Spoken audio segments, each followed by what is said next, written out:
Mr. Chairman, I'm not sure what this hearing is all about. If it's about whether the Obama administration has scrutinized the federal budget to eliminate wasteful spending, this is an important hearing, and I support it.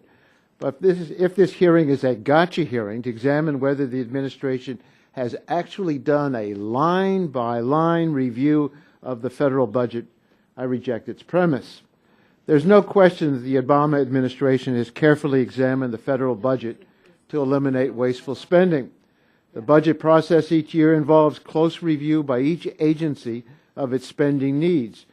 Through its terminations, reductions, and savings review, the Obama administration has recommended cuts in hundreds of programs totaling over $60 billion. But if the question is whether there has been a literal line-by-line review of the federal budget, which Republican members say the President promised, I'm afraid my colleagues have misunderstood a figure of speech. The phrase reading line by line in American English is commonly understood to mean performing a careful review. Likewise, meeting halfway in negotiations, which seems to be a forgotten act in this Congress, does not mean you literally have to move your chairs closer together. And bridging our differences, another devalued skill, does not involve major construction projects. And I know we're going to get down to brass tacks because our first witness is Mr. Brass. But getting down to brass tacks doesn't mean what some people might have thought it meant when the furniture industry developed the term brass tacks. It means getting down to the facts and reality. Well, these are all figures of speech, and I hope we have not arrived at the absolute bottom of political discourse in which the Oversight Subcommittee is checking to see if the President's figures of speech are literally true. Unfortunately, I think that the most important question we need to ask is why our budget system has become so dysfunctional. And the answer, I believe, will be found here in Congress, not in the White House. Let's take a brief look at how Republicans have handled the budget in this Congress. First, there was the promise from the Speaker at the beginning of his term. There are not going to be any more omnibus appropriations bills. He told the American Enterprise Institute that he would do away with comprehensive bills. At another point, he said that the House would do all separate appropriations bills and that the 2,000-page bills are not in anyone's interest.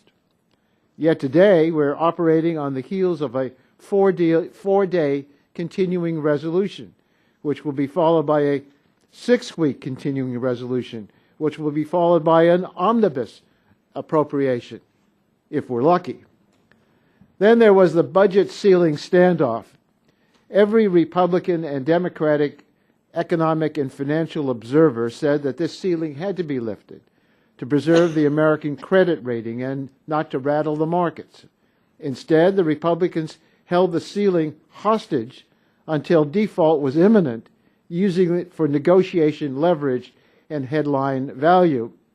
And now there's a super committee for members who say they want a line-by-line review of the budget, and for a party that claims it doesn't want omnibus bills because they're too big to review.